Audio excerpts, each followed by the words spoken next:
Ça me met la pression. On est un peu en avance, mais bon, on va commencer, hein, on va en profiter. On a 30 minutes et je vais essayer d'être clair, rapide, impactant, parce qu'on est quand même à un moment extrêmement intéressant aujourd'hui de notre histoire, on peut dire. Donc je suis Jean-François Gomez. Vous pourrez me trouver sur le stand Microsoft. Mon rôle au sein de Microsoft, c'est de travailler justement sur la vision, sur la stratégie, sur les transformations en cours. Je suis d'abord là pour partager. Je ne suis pas un expert du retail. Je suis un expert de la tech.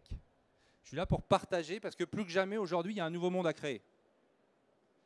Deuxième point, pour qu'on se connecte. Donc n'hésitez pas à revenir vers moi. Je publie sur mon blog. Il y a une tribune qui est passée récemment dans le journal du net. Il faut que l'on échange et qu'on se connecte. Et bien sûr, s'il y a des sujets intéressants, pour tester, pour avancer, pour amorcer, il n'y a pas de problème. Si vous êtes derrière, vous pouvez rentrer par le rideau sur le côté gauche, là. Comme ça, vous pourrez passer devant. N'hésitez pas à faire le tour et rentrer par le rideau.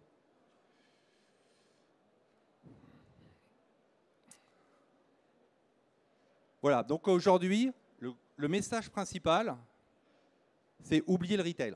Le retail, ça fait partie de ces mots comme transformation digitale, comme customer centric, etc. On l'utilise tous les jours, mais globalement, on ne sait plus trop ce que ça veut dire. Tout le monde met ce qu'il veut derrière. Et on va le voir qu'aujourd'hui, dans une société où plus que jamais, on a une époque où il faut arriver à penser différemment. Parce qu'il y a réellement une révolution à engager.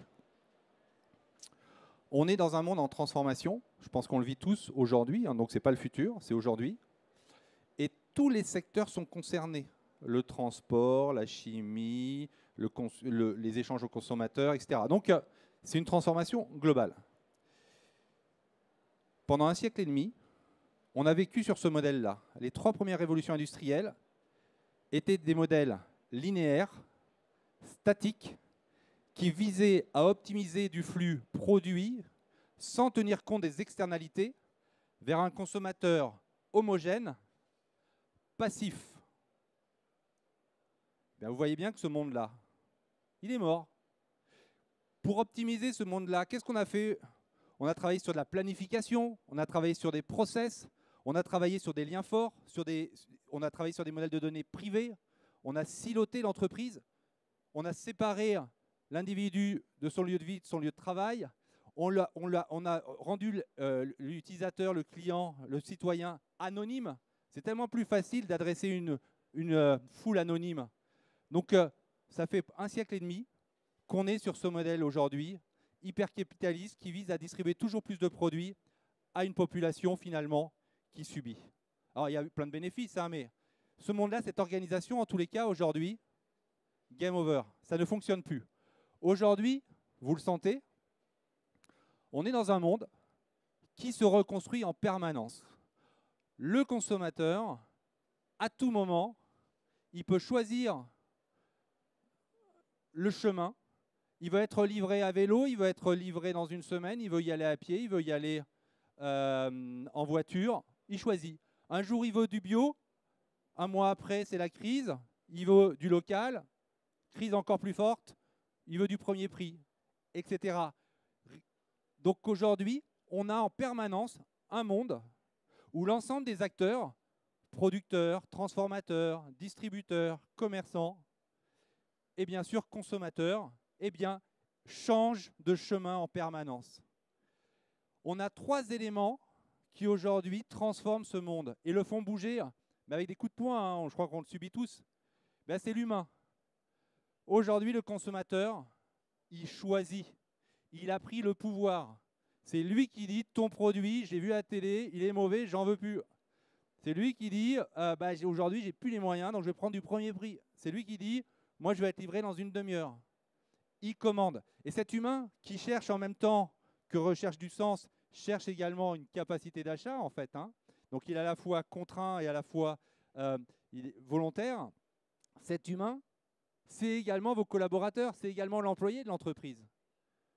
Lui aussi, il ne veut plus faire ce qu'il n'a pas envie de faire. Et donc, ce qu'on peut dire, c'est que dans ce monde aujourd'hui qui émerge, alors la notion de sens est toujours un peu peau de banane, mais ce que je dirais, c'est que globalement, on ne peut plus forcer les gens à faire ce qu'ils n'ont pas envie de faire.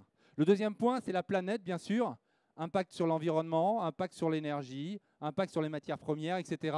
Tout ça, eh bien, risque géopolitique, enjeu, je dirais, nécessité de couper la production parce que l'énergie est trop chère, impact. Et bien sûr, la technologie. Donc en résumé, dans ce nouveau monde qui est en train d'émerger, où les chaînes de valeur se créent à la vitesse du marché, se créent à la vitesse de l'humain, de l'environnement et de la technologie, eh bien, on voit émerger des nouveaux modèles. Bien sûr, l'économie circulaire, on la voit bien. On voit bien que le consommateur devient également une source. Mais si on détaille un petit peu ça, hop, voilà, c'est qu'en fait, aujourd'hui, le consommateur, il est fragmenté et hybride. Il a pris le pouvoir. Vos équipiers sont des consommateurs, etc. Juste, aujourd'hui, on a l'habitude de vous dire il faut être client-centrique, il faut tout connaître du client, il faut avoir une vue à 360 du client, c'est comme ça qu'on gagne. Je dis que dans la plupart des cas, c'est faux.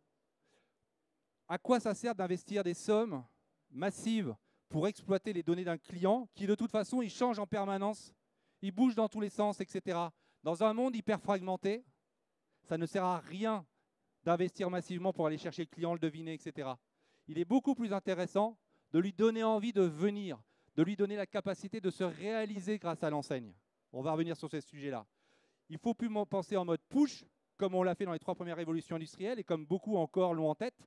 On va acheter le client, on va acheter le client, on va connaître le client. Non, aujourd'hui, le client, il faut lui donner envie de se construire dans l'enseigne.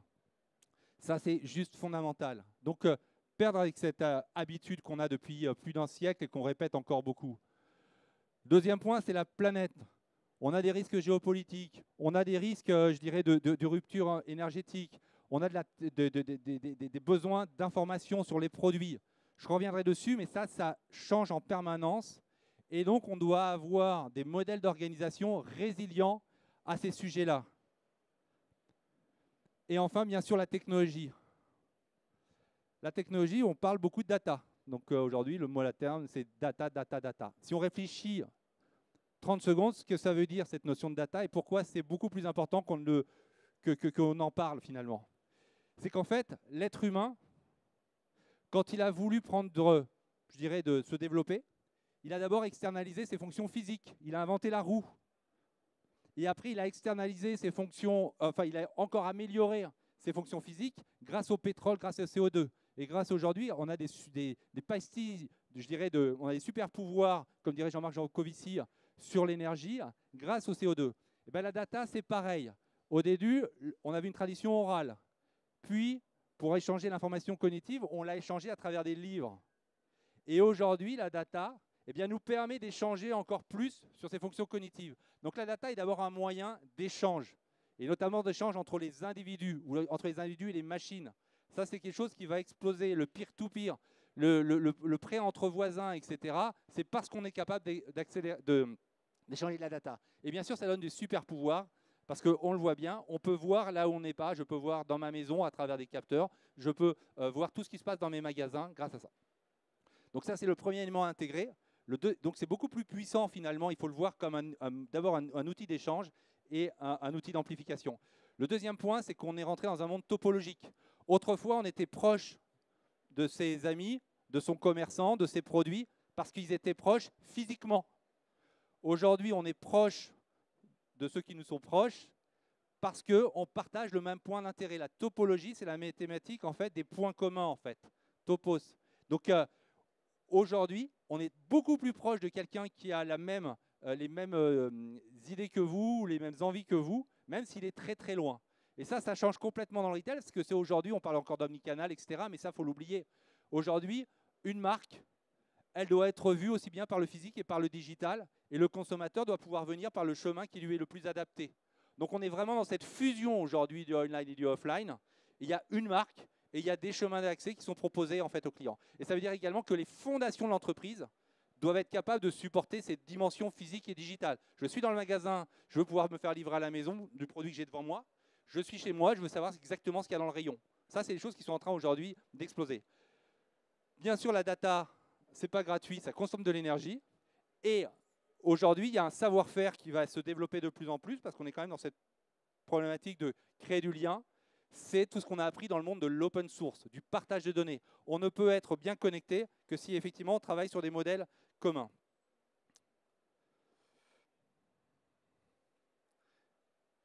Et donc, je crois qu'on peut le dire aujourd'hui, et je crois qu'on doit tous l'intégrer, on est devant une rupture anthropologique. Les comportements de chacun sont en train de se transformer massivement, parce que le monde qu'on a vécu qu'on a subi pendant un siècle et demi, aujourd'hui est en train de se transformer. Et ça, c'est juste génial. Alors c'est vrai que ça peut faire un petit peu peur, parce que autrefois, on était dans des plans et des process. Là, on voit bien que la performance d'un acteur, ici, il sera directement lié au lien qu'il va créer avec sa proximité. Je vais y revenir, mais c'est vraiment le cœur de cette 4e révolution industrielle, c'est la proximité grâce aux liens qu'on crée sur notre environnement. Donc, moi, je vous invite systématiquement à faire très attention aux mots peau de banane et penser vraiment qu'on est en train de basculer. Alors, comment une entreprise ou un consommateur, un individu, va performer dans ce monde-là? Qu'est-ce qu'il faut pour être performant dans ce monde-là? Dans l'autre monde, on le savait, il fallait faire des plans, des process et avoir des contrats solides. Bien là, finalement, pour exister, la première chose, c'est être clair sur son marché. Est-ce qu'on est dans l'alimentaire? Est-ce qu'on est dans le luxe? Est-ce qu'on est dans le bricolage? Etc. Il faut être clair sur son marché et il faut être clair sur son modèle économique. Alors ça, j'insiste. Alors cet après-midi, j'ai une session avec un partenaire HSO où je reviendrai sur ce sujet-là. Modèle économique, ne cherchez pas, il y en a 4. Il y a ceux qui fabriquent, il y a ceux qui distribuent. Donc fabrique, on va le voir parce qu'on sait les produits qu'il fait et on aime ses produits. Il y a ceux qui distribuent, on va le voir parce qu'on sait ce qu'on veut, on veut que ça aille vite. Il y a ceux qui commercent, c'est ceux qui vont apporter une solution à votre besoin, comment mieux manger, comment refaire ma salle de bain. Et il y a les médias, il y a ceux qu'on va voir pour découvrir d'autres marques. Alors souvent on me dit oui mais il faut faire un peu des 4. Tout le monde doit un peu tout faire, sauf que vous verrez dans votre esprit, réfléchissez bien, quand vous allez voir quelqu'un, c'est souvent parce que vous avez une utilité qui est précise. Vous savez ce que vous voulez que ça aille vite, vous irez chez par exemple pour l'alimentaire, vous irez chez un acteur. Vous voulez avoir du conseil, vous irez probablement chez un autre acteur. Et si vous avez une marque connue, là, vous irez peut-être directement dans une autre marque. Et concrètement, ça veut dire que les vendeurs, moi j'adore le carrelage, dans la distribution, le vendeur, il est face au rayon. On lui demande de remplir les rayons. Dans le commerce, le vendeur, il est face au client. On lui demande d'aider le client. Ça n'a rien à voir. Encore une fois, pendant des années, on a mélangé commerce, distribution. D'un point de vue data, d'un point de vue comportement humain, ça n'a rien à voir. Et le consommateur, lui, il va le comprendre, il le sent. On ne va pas chez un acteur de la distribution comme Amazon pour lui demander du conseil. Mais on ne va pas aller demander de la vitesse, etc. chez un acteur qui va nous conseiller pour refaire sa salle de bain. On veut surtout avoir la bonne colle pour le bon carrelage. Ce n'est pas du tout le même. Et donc on peut faire l'exercice. Par exemple, vous voulez acheter une perceuse. Vous avez déjà la gamme Ryobi à la maison, ou Bosch. Ben, vous allez peut-être sur le site de Bosch ou Ryobi pour voir quelle est la perceuse qui est adaptée. Vous voulez absolument une perceuse pour demain matin. Vous savez ce que vous voulez comme perceuse? Vous allez peut-être la commander sur Amazon ou sur Cdiscount ou passer chez Bricoman pour changer un peu, pour aller dans le physique. Vous hésitez sur la perceuse. Est-ce qu'il faut percussion électrique? Vous irez peut-être chez Leroy Merlin ou le Castorama qui va vous donner du conseil. Et puis le soir, vous êtes fatigué, vous regardez vente privée, vous vous promenez, et puis une vente privée de tel produit, je vais acheter une perceuse. Vous voyez, 4 modèles économiques qui n'ont rien à voir. Et donc plus que jamais dans cette société, si vous, en tant qu'acteur, vous n'êtes pas clair sur votre marché et votre modèle, et donc votre mission et vos invariants, le client, il ne trouvera pas sa promesse. La première attente du consommateur, on dit souvent, ouais, c'est être surpris, etc. Non, non, non, non. Vous regardez les études d'Altavia, la première attente du consommateur, c'est quoi? C'est trouver ce qu'il avait compris qu'il allait trouver. C'est con, hein, mais c'est juste l'essentiel.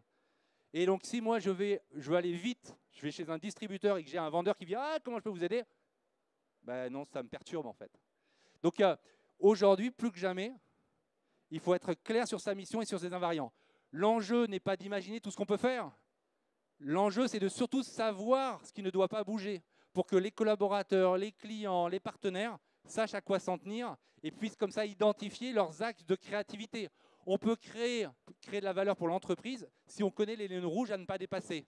Le plus important pour les entreprises aujourd'hui, c'est de connaître leurs invariants et donc qui reposent sur leur mission et sur leur modèle économique. Ensuite, bien sûr, il faut avoir une exécution qui est le plus performant possible. Et enfin, il faut avoir des interfaces qui fait que le consommateur ou le partenaire va pouvoir vous intégrer à sa chaîne de valeur.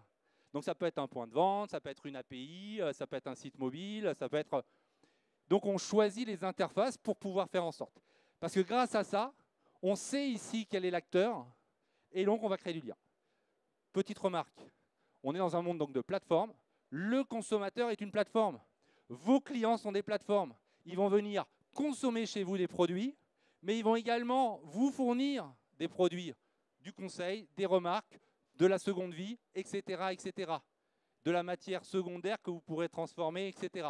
Donc aujourd'hui, on est dans ce nouveau monde. Vous voyez le paradigme? Il n'a plus rien à voir avec ce qu'on connaissait ou ce que certains encore développent. Il faut penser différemment, c'est la révolution.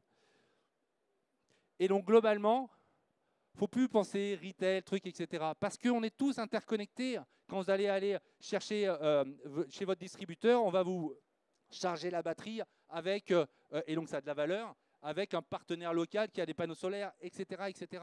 Le transport demain du dernier kilomètre sera peut-être fait par votre collectivité locale. Donc comment s'inscrit? On est dans ce nouveau monde, un monde en graphe. Et donc on a 3 axes à travailler, bien sûr le social, bien sûr l'économie, parce qu'il va falloir rendre tout ça économiquement fiable, et puis bien sûr l'impact environnemental. Bon, on est juste sur un défi extrêmement excitant. Et là, donc, ça veut dire quoi si on devait résumer cette partie-là? C'est que globalement, c'est l'identité de chacun, qu'on soit un individu, qu'on soit une marque, qu'on soit un point de vente, eh bien, c'est le résultat d'un positionnement clair, d'une proposition de valeur claire, d'une exécution le mieux possible, et bien sûr d'interface accessible. Mais ça, vous voyez, d'un point de vue perso, on le vit tous. Sur quel ami on va s'appuyer pour tel sujet, etc. Ben, le monde de demain, on est convaincu, que ce soit au niveau de la production, de la transformation, etc., reposera sur ces nouveaux paradigmes parce que la data permet à chacun d'échanger dans un monde topologique. Et donc, une fois qu'on a l'identité et qu'on est clair, qu'est-ce qui se passe? Ben, les gens vont s'associer à vous, en amont, en aval. Ils vont se dire, moi, je le comprends, etc. Donc, par défaut, ça sera mon préféré. Et donc, si c'est mon préféré, ben, moi, je vais développer en fait un écosystème qui sera engagé de partenaires, de clients. Et dans un monde où on ne sait pas de quoi il sera fait, quelle sera la chaîne de valeur qui performera demain, le fait justement de pouvoir avoir une proximité solide va faire qu'on va devenir résilient. On peut même dire, pour reprendre le terme de Nassim Nassel, oui, j'espère que je n'ai pas égorgé, on devient antifragile. C'est-à-dire que plus il y a des chocs et plus il y a des changements en fait, de chaîne de valeur, et plus en fait, la marque, la plateforme se renforce. Donc il faut qu'on arrive à rentrer dans ce nouveau modèle. Et parce que d'un point de vue encore personnel, je pense qu'il faut penser l'économie, le retail, un petit peu comme nos individus, parce qu'on est d'abord des individus. Et il est clair que ceux qui ont maximum d'habits seront probablement plus résilients que ceux qui sont seuls. Et donc on est dans un modèle où on était autrefois sur une économie de stock, et on passe vraiment sur une économie de flux. Et l'économie de flux sera d'autant plus intéressante que si on a un environnement, une proximité qui est variée et de confiance. Donc voilà les nouveaux défis aujourd'hui du retail. Donc si on veut résumer les priorités, bon, vous l'avez compris, c'est d'abord être une plateforme. Être clair sur sa mission, son modèle économique, son exécution et ses interfaces. C'est par défaut. Deuxième point, si on veut être performant, il faut investir sur l'humain. Parce que c'est l'humain qui va permettre d'amortir l'ensemble des chocs et de créer ce que l'on ne peut pas anticiper. Il faut développer les talents, quelle que soit la position de l'entreprise. Plus que jamais, c'est l'humain. Si on fait le retail, on va s'arrêter encore 2 secondes sur le retail. Dans un échange, il y a toujours un élément transactionnel. Je vous donne un produit, vous me donnez de l'argent. Une information, c'est quoi ce produit? Et un côté émotionnel, est-ce que je devrais l'acheter ou pas? Bon, ce mixte, en fonction de la situation, il change. J'achète tous les jours ma baguette, c'est du transactionnel. Une baguette, merci, au revoir, je donne l'argent. De temps en temps, ça peut être de l'informationnel. Mais est-ce qu'il y a il risque d'y avoir de traces de produits à coque ou est-ce qu'il n'y a pas des problèmes d'allergie? Ça, c'est de l'information. Et l'émotionnel, c'est vous me conseillez quoi comme pain pour faire avec un plateau de fruits de mer? Donc, on a 3 mix différents dans une même situation. La transaction et l'information, quoi qu'on en dise, sera de plus en plus portée par le digital. Parce que pour la transaction et l'information, le digital, c'est efficace, ça ne fait pas d'erreur, etc. Donc, il reste l'espace pour l'émotionnel. Et l'émotionnel, hein, c'est aussi bien pour optimiser la supply chain et peut-être que plutôt que de refaire des plans d'organisation de l'entrepôt, aller travailler avec la collectivité locale ou les associations de transport de proximité. Ça, c'est des nouvelles opportunités, par exemple, pour la logistique. Sur la création de produits, on peut imaginer également d'autres choses, etc. Et donc, il faut réinvestir sur l'humain. Deuxième point, je surveille l'heure.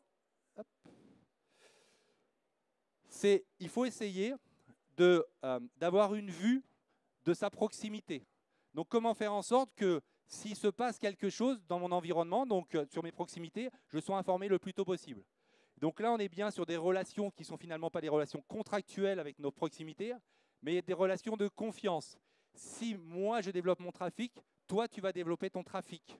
Et donc, tu as intérêt à m'avertir s'il y a une transformation sur ton trafic pour que moi, je puisse anticiper et réciproquement. Donc, on est sur la notion de confiance là.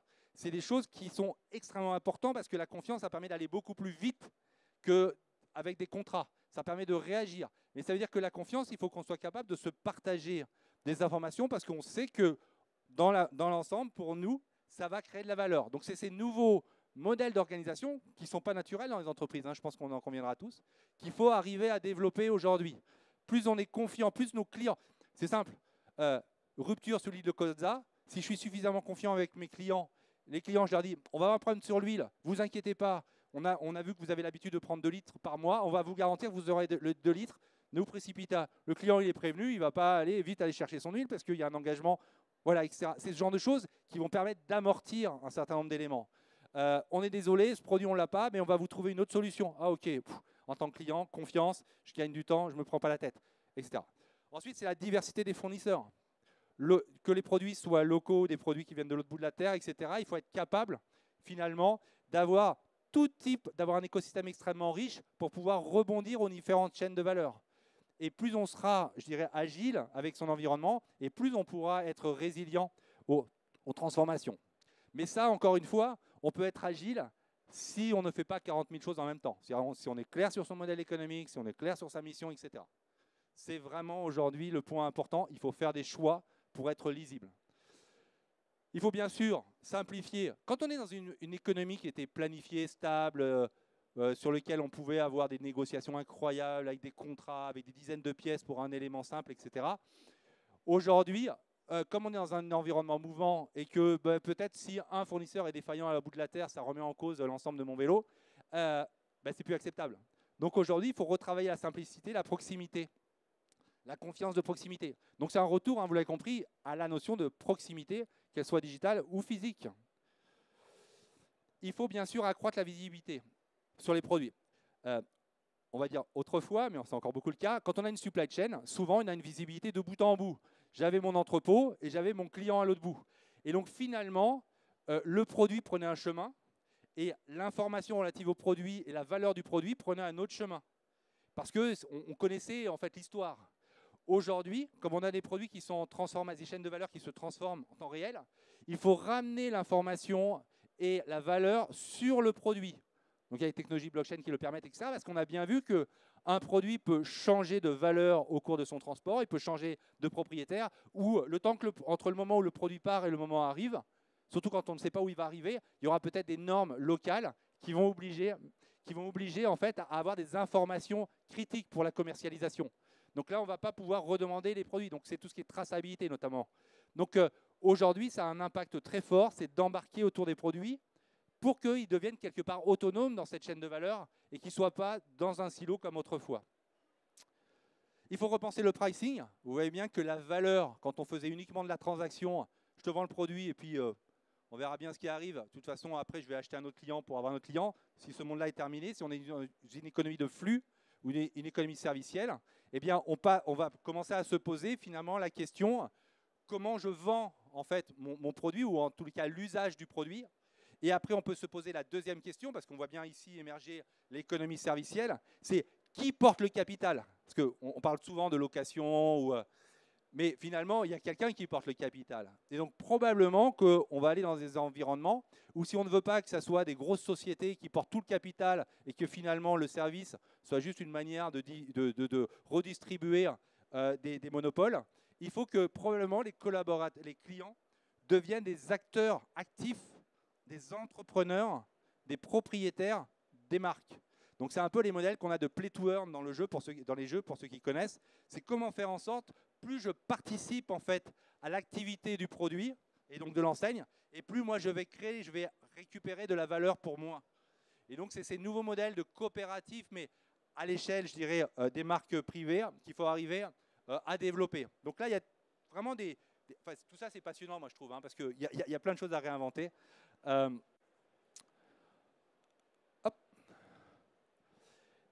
Et bien sûr, là où autrefois on avait des modèles de pensée qui étaient vraiment des chaînes fournisseurs, on voit bien qu'aujourd'hui, tous les échanges doivent être bidirectionnels.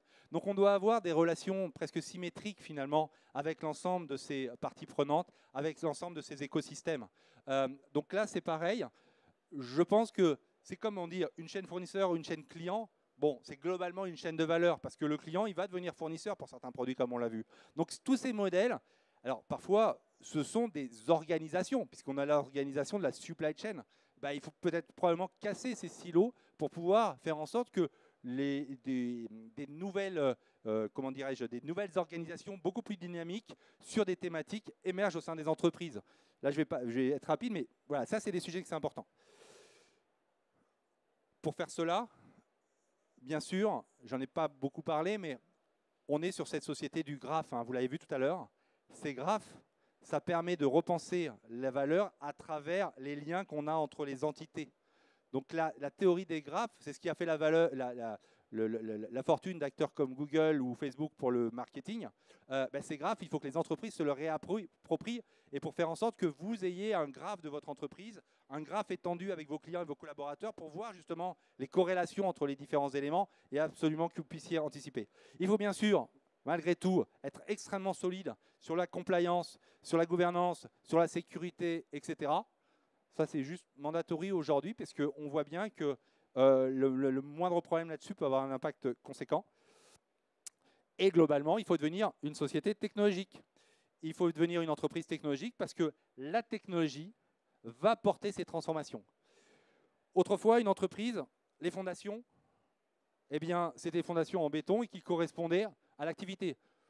Une zone de fabrication, une usine avait des fondations, un centre de distribution avait des fondations différentes, un point de commerce avait des fondations différentes. Eh bien, aujourd'hui, le digital doit porter vos fondations. L'architecture technologique et donc le modèle de données d'un distributeur n'a rien à voir avec le modèle technologique d'un commerçant ou d'un fabricant, par exemple. Et donc, ce qui veut dire que quand on lit le modèle de données, on doit pouvoir voir l'entreprise. Et donc, aujourd'hui, il faut également faire la révolution sur la data. Donc le slide est très compliqué. Ce qu'il faut retenir, c'est que, et ça, vous allez voir comment Microsoft porte cette révolution. Ça, c'est l'offre Microsoft Cloud for Retail. Alors tout le monde dit, ah, c'est une nouvelle solution produit. Pas du tout. C'est une initiative qui repose sur un modèle de données commun. C'est-à-dire que l'entreprise doit d'abord choisir son modèle économique, puis choisir son modèle de données, et seulement consommer les applications qui vont venir chercher ce modèle de données. Ce qui se fait traditionnellement, c'est on a une solution de RP, une solution de CRM, etc. Et on rentre le modèle économique de l'entreprise dans la solution qu'on a choisie. Et le modèle de data, c'est le modèle data de l'éditeur. Ah oui, bah, dommage, hein. Donc on est obligé de subir l'éditeur, etc. Ce monde est terminé. Je reviendrai cet après-midi lors d'une présentation sur ce sujet-là. Aujourd'hui, il faut inverser cette boucle. Progiciel, on rentre le modèle économique dans le progiciel, puis on subit la data suivant le schéma du progiciel. Aujourd'hui, il faut travailler sur son modèle économique. Vous l'avez compris, c'est fondamental. Puis définir son modèle de données. Et nous, Microsoft, on publie un modèle de données dans GitHub qui est public, qui est utilisé par des gens comme Adobe, SAP et des dizaines d'autres partenaires. Et dessus, on va venir plugger les solutions Microsoft. Ce sont d'abord des solutions capables d'utiliser votre modèle de données. Et ça, c'est fondamental aujourd'hui, parce que l'application, peut-être qu'elle va durer 1 an, 2 ans, on ne sait pas comment va changer le graphe. Mais il est hors de question de s'investir dans un modèle de données d'un éditeur qui va vous contraindre dans votre développement économique. C'est fini ce temps-là, il faut se libérer. Et la data, pour vous, est un acte de libération. Il y a des technologies qui sont absolument à maîtriser. Quelle que soit son activité au sein de l'entreprise, il faut connaître l'IoT et l'Edge. Ça veut dire quoi? C'est que le futur du cloud n'est pas dans le cloud. il est dans votre proximité, dans les matériels autour de vous, etc. Progressivement, on descend l'intelligence, on sait le faire, on sait le gérer de manière transparente pour que le maximum de décisions puissent être pris en proximité. La data, l'analyse, ça je pense que tout le monde connaît. Tout ce qui est cognitive AI, donc tout ce qui est autour de l'intelligence artificielle émanant l'intelligence artificielle générative. Donc ça, c'est quelque chose qui est extrêmement important, c'est qu'elle se met en mode de création. La technologie graph, c'est juste au cœur de ce que la nouvelle société qui émerge. Le graph, chez Microsoft, on a 3 clouds. On a Azure, on a Office 365, M365 et on a Dynamics. Tous nos outils reposent sur des graphes. Les graphes, ça permet de comprendre les corrélations entre des objets qui, a priori, ne sont pas de même type. Parce que c'est le monde dans lequel on rentre. Il faut connaître la théorie des graphes, il faut connaître les graphes. Vous venez sur mon blog, on parlera de graphes. Les graphes, c'est le cœur de notre société. Digital Workspace, c'est effectivement les environnements numériques. Le fait qu'on est en train de faire converger le online et l'offline. Donc aujourd'hui, on a des projets de jumeaux numériques partout, hein, dans les magasins, dans les entrepôts, dans les usines depuis longtemps. Et chez le particulier, le jumeau numérique est en train d'arriver. Bien sûr, la sécurité et les ordinateurs quantiques qui arrivent tout doucement. Donc ce qu'il faut retenir, c'est que quel que soit votre fournisseur de technologie, voilà les 5 impératifs que vous devez absolument respecter. L'alignement au business model. Votre business model est votre cœur. Votre data doit porter votre business model et les applications. Il va s'arrêter. Ensuite, il faut effectivement respecter la propriété des données. Il faut être capable de monter à l'échelle, être sûr, etc. Parce qu'une plateforme, elle peut faire x1000. On est dans une économie exponentielle. La technologie peut être exponentielle. Le consommateur, le collaborateur, s'il est passionné par son sujet, il peut faire x1000 aussi. Hein. Des gens passionnés, des clients passionnés, on l'a vu, hein, ils sont capables de développer des marques de manière exponentielle. Et bien sûr, l'environnement également a des impacts exponentiels sur nos modèles, puisqu'ils peuvent arrêter immédiatement la production. Il faut être extrêmement modulaire, extensible, et tout repose sur les écosystèmes. Il faut que vous ayez des amis, pour être un peu plus précis, bien au niveau de l'amont que de l'aval. Et donc, nous, Microsoft, on a donc ces clouds qui reposent sur ces éléments de base. Tous sont composés en fait sur ces modèles de graphes, ce qui permet au sein d'une entreprise, par exemple, de voir l'évolution organique de l'entreprise dans le respect des données personnelles, comprendre comment se développe l'entreprise avec son écosystème, son réseau, etc. Et donc pour finir, parce que je crois qu'on est arrivé au bout, hop, ça sera le 1 à emporter, ça. Hop.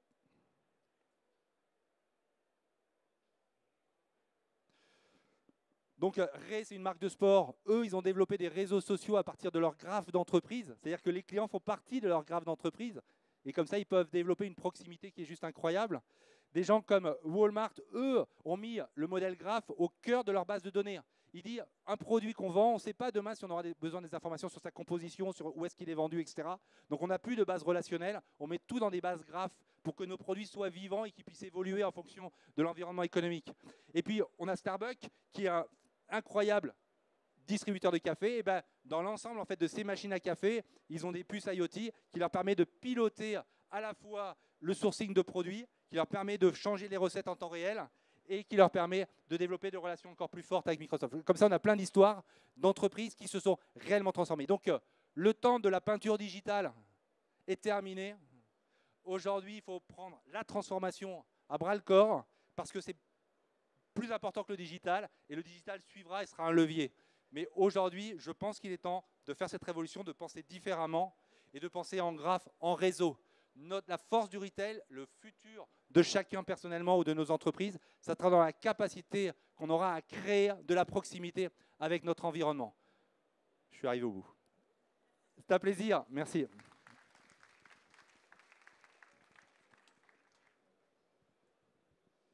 Alors, il y avait un